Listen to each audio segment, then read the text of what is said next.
That song was Ray's choice. It's what he wanted to play today. I'm not sure that we'll forget Ray that easily and I'll remember him a bit more. This thing just does not like playing. Talk to us, Stephen, that else has. There we go. Right then? I think so. We're good. Well, friends, I'd like to welcome everyone here today as we take time to remember Ray.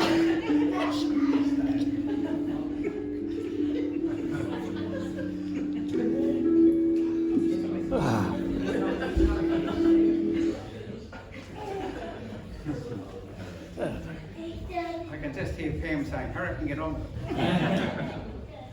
Well, we've come together today to take time to reflect and to acknowledge the life of Ray Wheeler. And for those of you who've come today to support Ray's family in their time of loss, I'd like to say thank you for coming. Thank you for taking time out of your busy schedules to be here to show your love and support for the family at this time. And I'm sure that they appreciate that and are encouraged by your presence here today. And on your behalf, I'd like to say to Stephen and Susan that I'm sure everyone here would want you to be very aware that you're not on your own today and the thoughts of many people are with you this day. Now, at the conclusion of the formalities here and before the food comes out, we're going to drink a toast to Ray. And after that, Stephen and Susan would like you to join them in sharing memories and together over refreshments. And sometime after we leave this place, Stephen and Susan will, very privately, commit Ray's ashes to the sea. And that was his desire, having worked in the Merchant Navy. And I know that you'll respect their wishes to do that in a very quiet and private way. And so I thank you for your understanding in that. I want you to know that as we remember and reflect on Ray's life, this may well be an emotional time. And that's okay. It's all right to cry. The heart only breaks over significant things. It doesn't break over trivial matters, so don't be afraid to shed a tear. Now, we've got a number of tributes coming from family members, and Stephen's, I think, going to take the first innings. Thanks. Thanks. And thanks everyone for coming.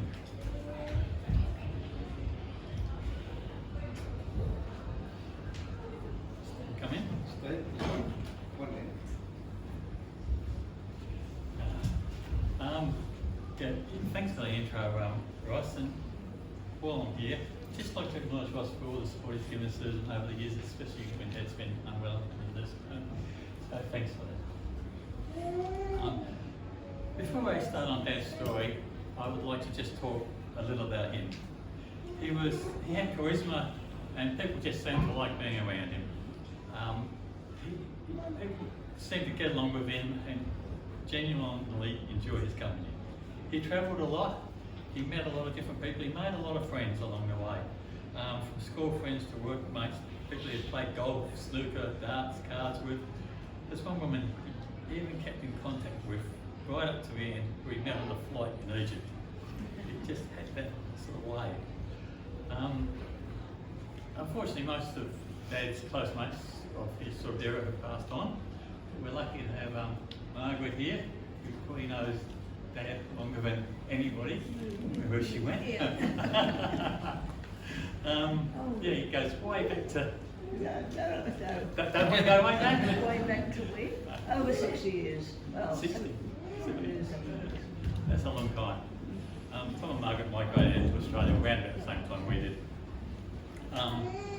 Now I'm just going to talk about Dad's time in the UK and England. After that, Sue's going to talk about his time in Australia.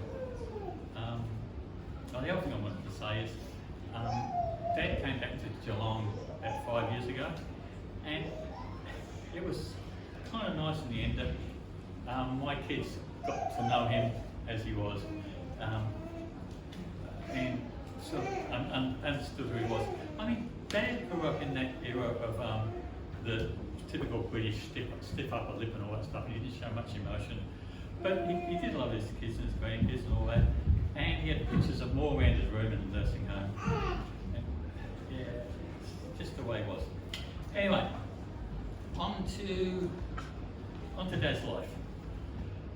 Raymond Wheeler, Dad.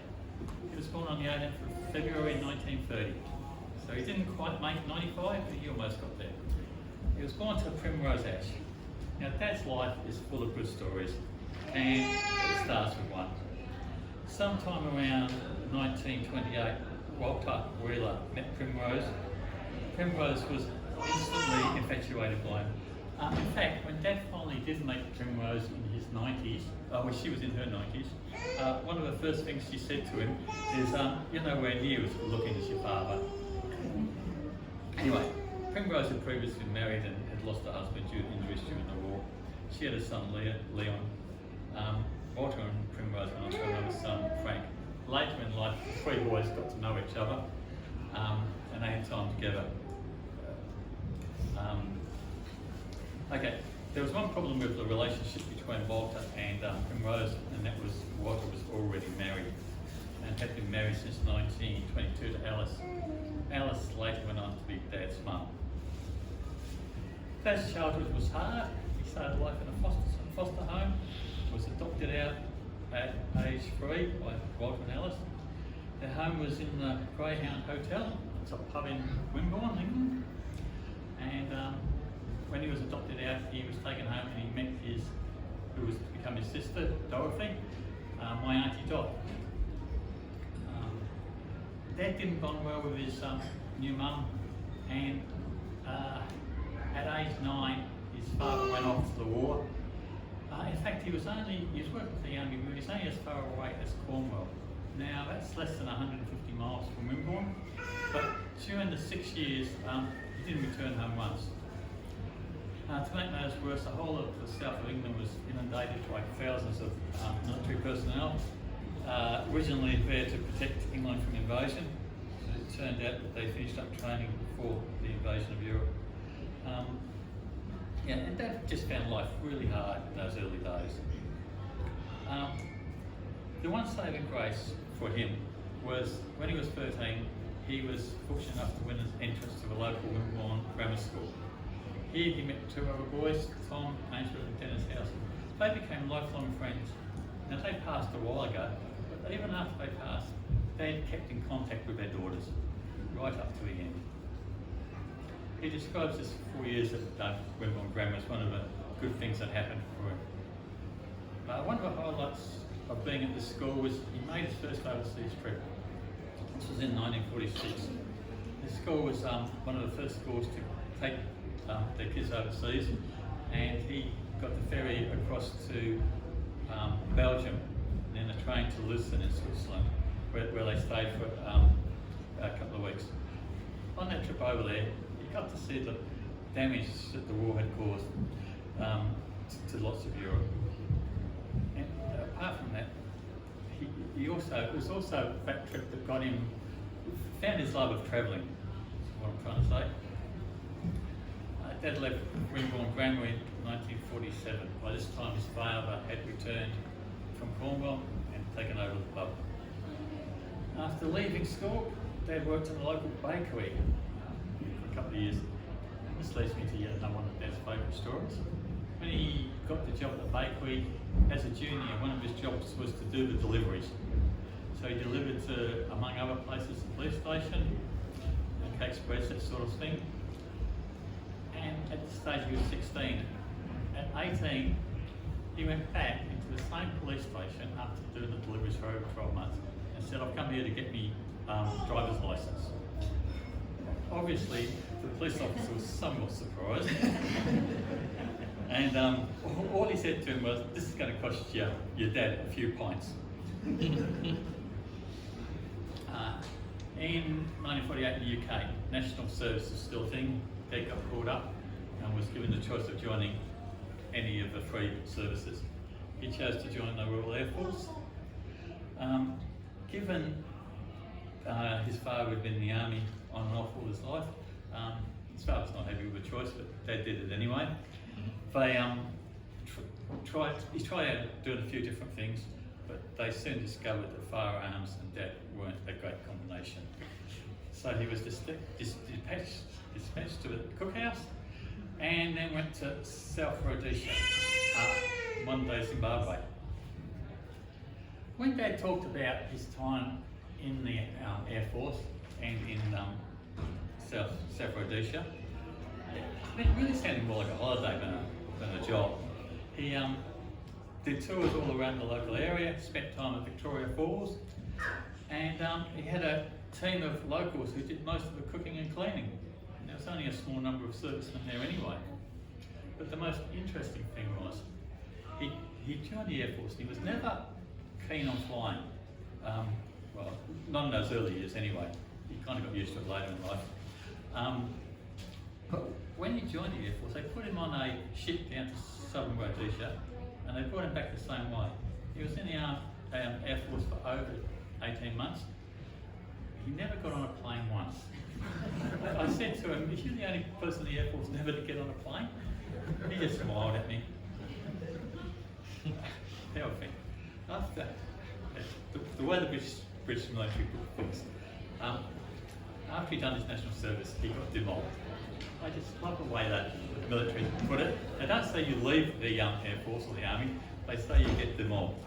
Anyway, apart from anything else, this time in the Air Force had sparked his thirst for travel, somewhat more, yeah. And he applied to join the Merchant Navy. The Merchant Navy in the UK was the area that housed all the seafaring businesses of the UK government. And once he had joined the Merchant Navy, he got to choose which of the companies he wanted to work with. He applied for the Cunard line, and they took him straight away. But since they didn't have a position for it, so they gave him 4 months on full pay, basically doing nothing while they found a job for him. Then in Christmas of 1950, he did his first trip across to to New York. This was first of dozens of trips backwards and forwards across the Atlantic for 2.5 years. This is one of the times he talks about life where he really got to enjoy life. Got along well with his workmates, all that sort of stuff. But the entertainers, people like Bob Hope and Bing Crosby were entertaining on the ships, and he not only got to see them, but he got to meet them. So quite good. And yeah, and I'm not sure if I said it, but the 2 ships that he served on were the original Queen Elizabeth and Queen Mary. Anyway, in 1952, he got a telegram from his mother. I don't know if these young blokes know what a telegram is. Anyway, saying that his father was dying. So he went back to Wimborne and spent 2 months with his father. He worked in the Wimborne pub there, Greyhound, while his father was unwell. And he talks about this as a time where he got to build a relationship, got to know his father, and got to spend that sort of quality time with him. Now we move on to what is Dad's favourite story. I don't know how many times I heard this one, but it leads to Dad being Mum, so it's sort of fair enough. And this is a real sliding doors moment. So his father's passed on. He's decided he's going to go back and work for Cunard. He's jumped on the train at Bournemouth, heading for Southampton. The train pulls into Southampton. He walks up to the door and doesn't get off. And for years and years and years, I asked him, "So why didn't you get off that train?" And one day, I was at work. He rings me up and says, this is only a few years ago. He was living in Geelong, back in Benningford then. He rings me up and says, "I know why I didn't get off the train." I said, "I'm going to work. Train? What train?" Anyway, we work it out. And it seems like when the train pulls into Southampton, you can see across the port there to where the ship stopped. Neither the Queen Elizabeth or Queen Mary stopped there. Now this meant 2 things to him. Firstly, he had no accommodation. And secondly, it's going to be at least 4 days before the ships come in, turn around and go back out. So he thought, I'll stay on the train, go visit me auntie, and then come back in a few days' time. Anyway, when he got to London, he lost my spot, doesn't matter. That's right. When he got to London, he came across an advert for somebody to supervise a holiday camp kitchen. Now, Bucklands were a new holiday camp arrangement. It was one of the first mobs that organised holiday camps over the English summer. And the English summer's not very long, so he figured he'd spend a couple of months there and then get back on the Cunard line, back on one of the Queen Elizabeth or Queen Mary's. Anyway, he took up the position in May '52, and he met two people that basically changed his life forever. The first one was a maintenance foreman at the holiday camp. He later became Dad's father-in-law, my grandfather. The second one was Tom Suter, who he stayed friends with right up until the end in 1992. They were great friends for a very long time. Like I said, it's good to see Margaret here today. Anyway, the maintenance foreman suggested to Tom and Dad that they go visit a small 9-hole golf course where his daughter Pam was working, managing a tea house there.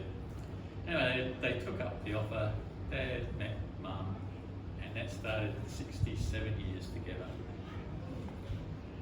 After a relatively short romance, Dad proposed, and that's always there's a story.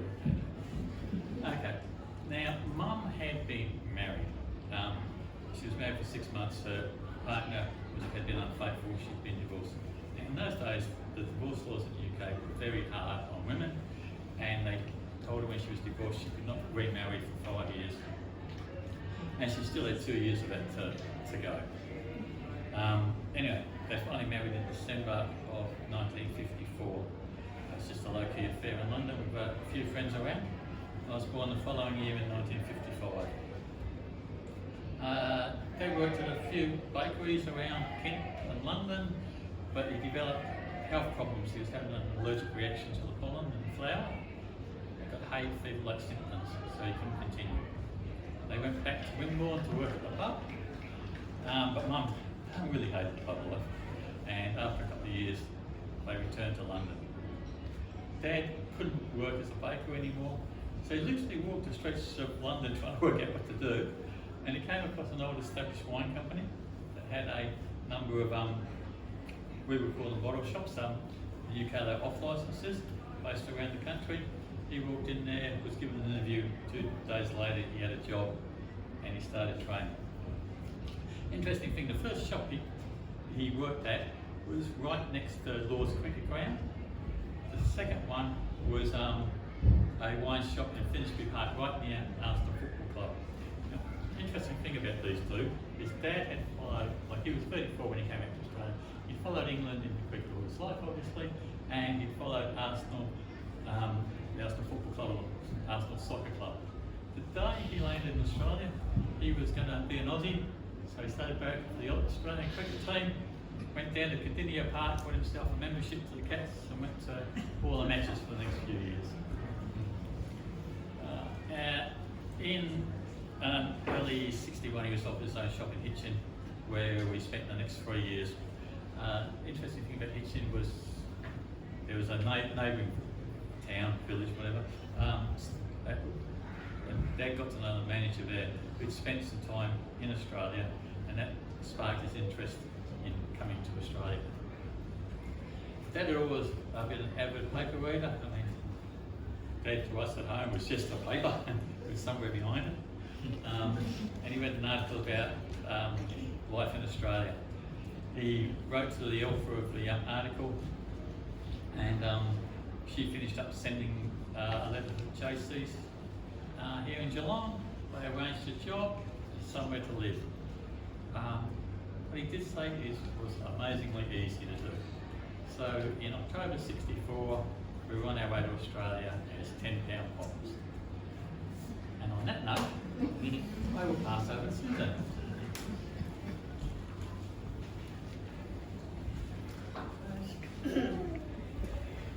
My dad was not a morning person.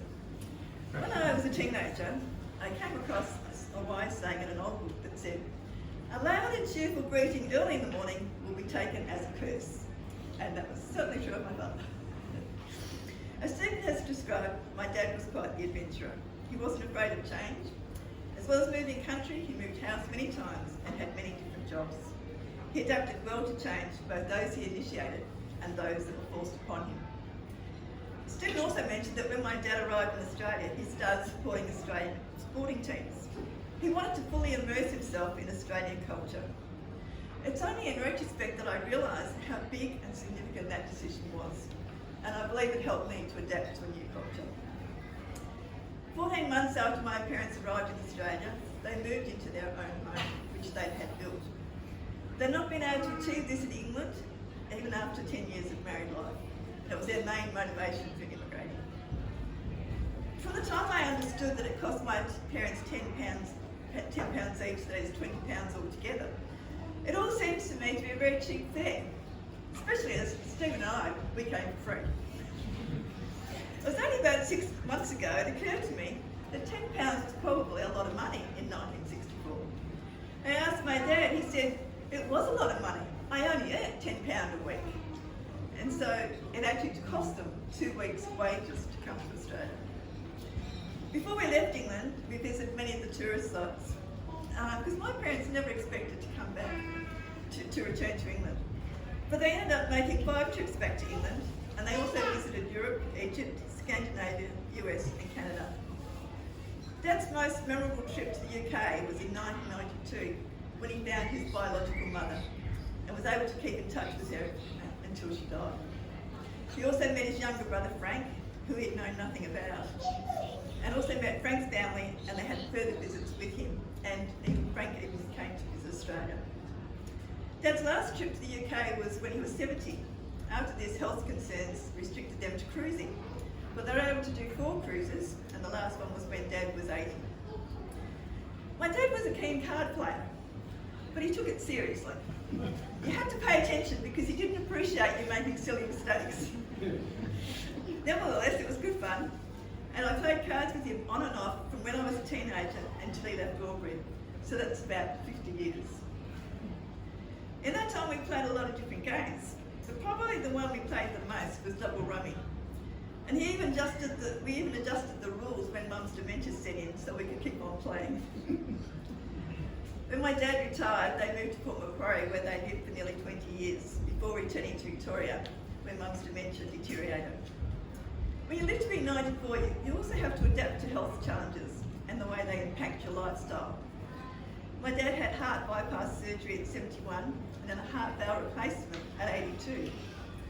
I saw him in ICU and I wondered if he would survive. But my dad's very resilient. He's bounced back from many challenges. Following the surgery, he never played golf again, but became involved in other pursuits like playing darts, which he'd played many years previously in England. Initially, when my parents returned to Victoria, they stayed with Stephen for 3 months and then came to live in Albury, where Ross and I were living. Moving from Port Macquarie to Victoria was a very stressful move for my dad because he had to do most of it on his own. And again, I wondered if the toll on his health would be too much. But he bounced back and he managed to live independently for another 14 months. When he got to the point where my mum was no longer able to stay at home, she moved to SGF Health in Albury. Dad went into respite at the time and stayed at the home in order to help her settle. But he ended up staying there for the next 3.5 years. Living in a nursing home was something my dad had never anticipated or planned for. It means losing a lot of your independence. And Dad had always been a very independent person. So again, I was surprised by how well he adapted. However, once Mum was gone, he was very unsettled and he decided to move back to Geelong at 90 years of age. We were fortunate he was able to transfer to SGO at Bannockburn. However, re-registering his car at Geelong proved too much of a challenge, and much to my surprise, he voluntarily gave up driving. My dad had always loved driving, and as Stephen said, he started driving when he was 16. He loved the sense of independence it gave him. Yet again, he adapted surprisingly well to this loss. He often told me he was very happy at SGO in Bannockburn. Staff were helpful and friendly, and he got to know many of them during the next 5 years, and we're grateful for the care he received there. Dad's spinal challenge was just over a year ago, when his mobility decreased to the point where he wasn't able to leave the nursing home for outings. He didn't handle that challenge quite so well. Nevertheless, a few weeks before he died, he told me he'd had a good life, and and the last thing he told me, he was thankful for all his friends. My dad was adventurous, adaptable and resilient, and I'm sure his life was a blessing to many.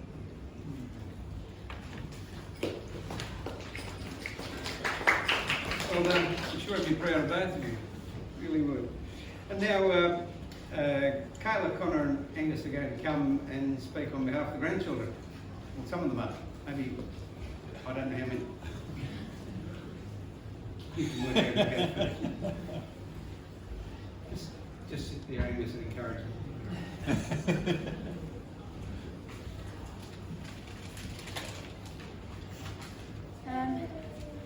I've always felt very lucky and very blessed to have the grandfather that we had.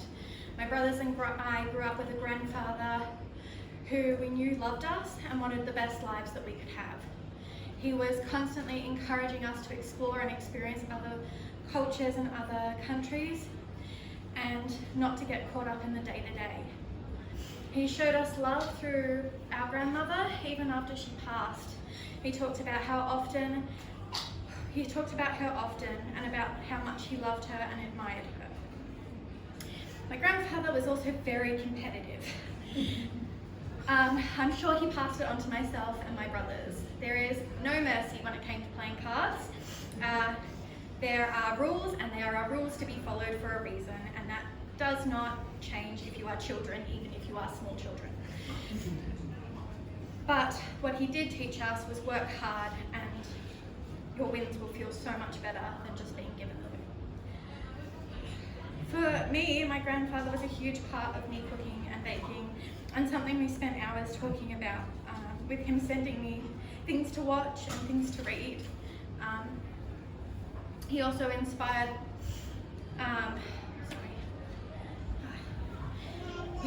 me to learn the skills I developed and showed me how much you can show love through food.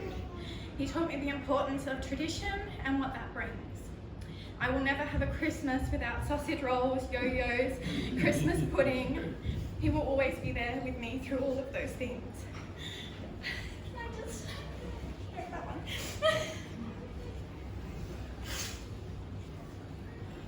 My grandfather was a bold and charismatic man, and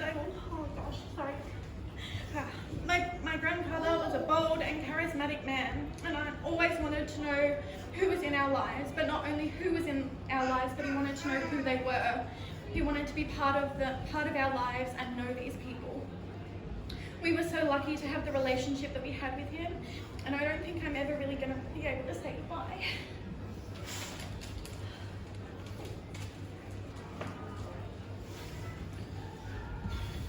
I don't know how to follow that. Yeah, Granddad was, just the best. Like, always willing to play cards and always willing to beat us. Like, I remember playing cards when he moved back down to Geelong with Grandma for a bit. And he always tried to keep us kids quiet while in the middle of hands and stuff. And yeah, it never went well. But it was always good fun, and learning cards from him was, just one of the best things. Still make sure to beat Dad all the time. So,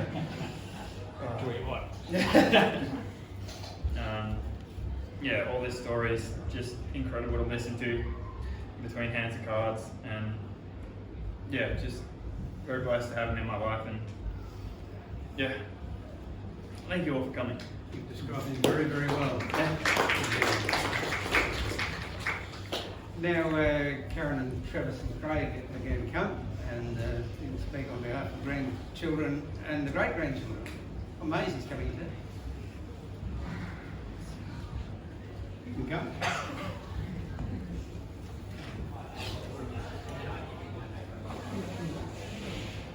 Good afternoon, everyone. My earliest memory of Grandad wasn't necessarily the happiest of memories. I was a young boy, and my granddad had taken my sister and I to the beach. I was playing with a cherished and highly prized beach ball. Unfortunately, in the midst of some ill-fated play, the ball found its way into ocean waters. To my distress, it was too deep for me to retrieve and too deep for my sister to rescue, and I watched in panic as my prized ball drifted further and further away. Well, I looked to Grandad, tall and strong, to be heroic in my moment of need. To my surprise, he didn't plunge in to save the day or save the ball. He simply watched along with us as he slowly floated away far out to sea, to my horror, never to be seen again. Didn't tell me why, and I was too young to understand that swimming wasn't exactly Grandad's strong suit. We gather to remember Ray with good memories and many valuable lessons from his long life. And for me, I will always remember the very friendly, warm and engaging Grandad that he was. And throughout my journey, he was always interested in hearing what I was up to and where I was heading next. I found him to be very knowledgeable, someone with a wealth of experiences and could easily engage in conversation on a wide range of topics. Many of the different places I have lived in over the years he had been to, knew much about, and importantly, had played a round of golf there. And I appreciated Grandad's efforts and interest in following my journey. And I admired his sense of adventure. 60 years ago, with a young family, packing up everything, travelling to a new country on the other side of the world, embarking on a new chapter, a new adventure. Such a decision would change the destiny of his family. Many of us here today wouldn't be the people we are today if not for that significant step taken all those years ago. Coming to Australia wasn't the end of his adventures. He and Pam travelled to many places. They were always up for meeting new people and having new experiences. Packing up later in life and moving to Port Macquarie, all part of that sense of adventure. I appreciated his adventurous spirit, the ambition to keep living life fully, to go all in and make the most of all that life offers. I'm grateful for him. Give thanks for his life. We will miss his friendly warmth, the care he showed to many, and we are all the richer for having known him.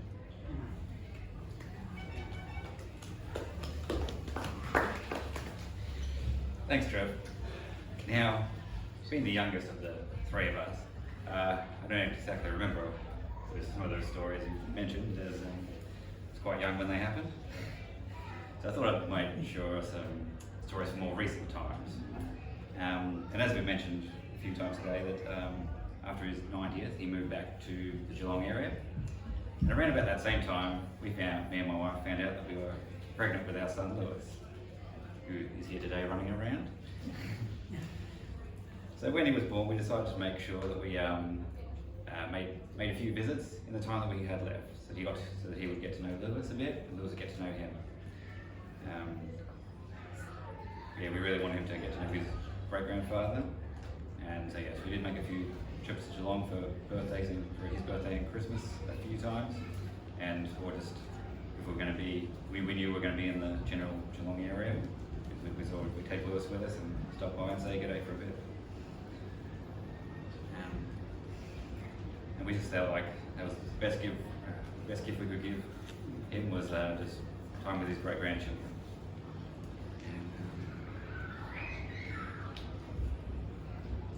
That's why with the birthdays and Christmas, we often ended up, we felt the best gift was just photos of Lewis and what he was up to and how he was going. And we gave him so many photos over the years that he actually called me up one day and said, decided to buy an album to put all these photos in.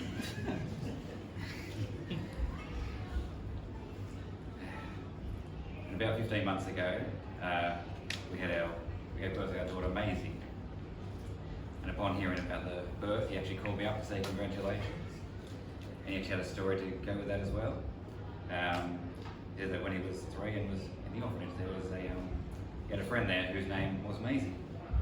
He said this is the first time he's heard that name in about 90 years. And also, in his final years, he did this a lot, but yes, we mentioned he likes to watch a bit of sport, and he would quite often call me to chat about the game while it was on. And he actually quite often did this to games where I was actually at the game. He would call, and just from all the noise, I couldn't really hear him, and I don't think he could hear me either, but it was nice to hear from him and that he was thinking of me at that time, and it's good that we had that we could share. So thank you.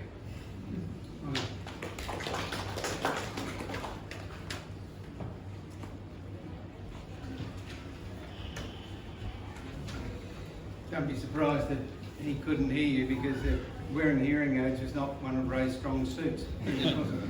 So, I think the food might be coming very soon. Yeah. Yeah. Does anybody want to say anything about it? Is there Anybody want to say anything?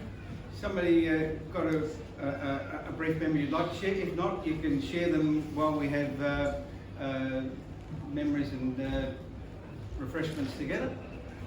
If not, we'll move on. All right. Well, in just a moment, we will drink a toast to Ray. And so, if you've got a glass there, it would be will come in handy. I'd ask you all please to stand.